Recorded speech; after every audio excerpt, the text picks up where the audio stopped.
হয় স্যাৰ, মাদ্ৰাসা ইসলামিয়া ইচ্ছাতুল উলুম খুটামাৰি কোকৰাঝাৰ জেলাৰ এখন আমাৰ ইতিহাস প্ৰসিদ্ধ মাদ্ৰাসাৰ উদ্যোগত অনুষ্ঠিত ২৬তম ধৰ্মসভাত আমাৰ ABMCৰ সভাপতি আৰু সাধাৰণ সম্পাদকক আমন্ত্ৰণ জনাইছিলে।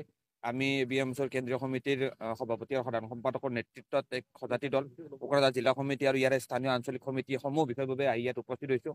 আপোনালোকে দেখিছে এইখন ঐতিহ্যমণ্ডিত মাদ্ৰাছাই এক বিশাল কাৰ্যসূচীৰে ইয়াত ধৰ্মসভাখন অনুষ্ঠিত কৰিছে। এই ধৰ্মসভাসমূহত ইছলাম ধৰ্মৰ ওপৰত বিশদভাৱে আলোচনা কৰা হ'ব। ইছলাম ধৰ্মৰ প্ৰসাৰৰ ক্ষেত্ৰত আলোচনা কৰা হ'ব। তদুপৰি অকল ধৰ্মীয় আলোচনাতে সীমাবদ্ধ নাথাকি বৰ্তমান আমাৰ সমাজখনত গা কৰি উঠা বিভিন্ন ধৰণৰ কুসংস্কাৰ, বিভিন্ন অসামাজিক কাম কাজ, অপৰাধিক কাম কাজৰ আদি কেনেকৈ আমি সমাজখনৰ পৰা পুলিয়ে পোখালিয়ে উভালিব পাৰোঁ সেই বিষয়ৰ ওপৰতো এতিয়া অলপ কিছু সময় পিছতে আলোচনা হ'ব। আৰু ইয়াৰ শেষত আমি বিশ্ব শান্তিৰ বাবে নিশ্চয় ইয়াত দোৱা কৰা হ'ব।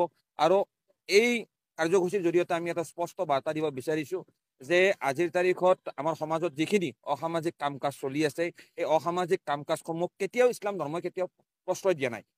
ইছলামে কেতিয়াও এইবিলাক বিষয় এলো কৰা নাই, আমাক অনুমতি দিয়া নাই। তো এই ধৰণৰ কাম কাজৰ বিৰুদ্ধে এনেকুৱা ধৰণৰ কাৰ্যসূচীত আমি আলোচনা বিলোচনা কৰি আগন্তুক দিনত যাতে সমাজৰ উঠি অহা প্ৰজন্মক আমি সূৰ্যৰ পোহৰৰ পথেৰে আমি আগবঢ়াই লৈ যাব পাৰোঁ, তাৰ ওপৰত ইয়াত নিশ্চয় গুৰুত্ব প্ৰদান কৰা হ'ব।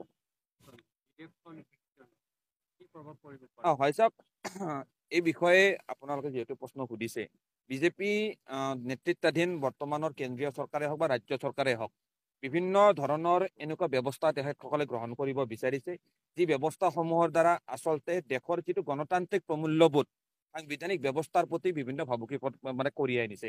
আজি এক দেশ এক নিৰ্বাচনৰ যিটো এক ব্যৱস্থা, এই ব্যৱস্থাটোক ইতিমধ্যে গণতন্ত্ৰত বিশ্বাস থকা ভাৰতবৰ্ষৰ ৰাইজে কিন্তু ইয়াক হেৰি কৰিছে, মানে ইয়াক কোনো পধ্যে মানি লোৱা নাই। আৰু তেনেকুৱা ক্ষেত্ৰত সংসদতো তীব্ৰ বিতৰ্ক হৈছে।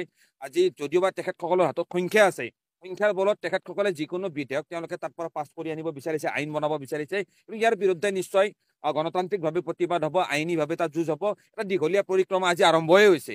এখন যিহেতু JPC লৈ গৈছে গোটেই বিষয়টো, তো পৰৱৰ্তী পৰ্যায়ত নিশ্চয় আমি ABMC এই বিষয়ৰ ওপৰত আমাৰ নিজৰ প্ৰতিক্ৰিয়া স্পষ্টভাৱে ব্যক্ত কৰিম। বৰ্তমান আমি এইখিনিয়ে ক'ব বিচাৰিছোঁ যে এক দেশ এক নিৰ্বাচনৰ যিটো ব্যৱস্থা বৰ্তমানৰ বিজেপি চৰকাৰখনে আনিব বিচাৰিছে, এয়া দেশৰ গণতন্ত্ৰৰ বাবে, দেশৰ যিটো সংসদীয় গণতান্ত্ৰিক ব্যৱস্থাৰ প্ৰতি এক খুব শুভ লক্ষণ নহয়।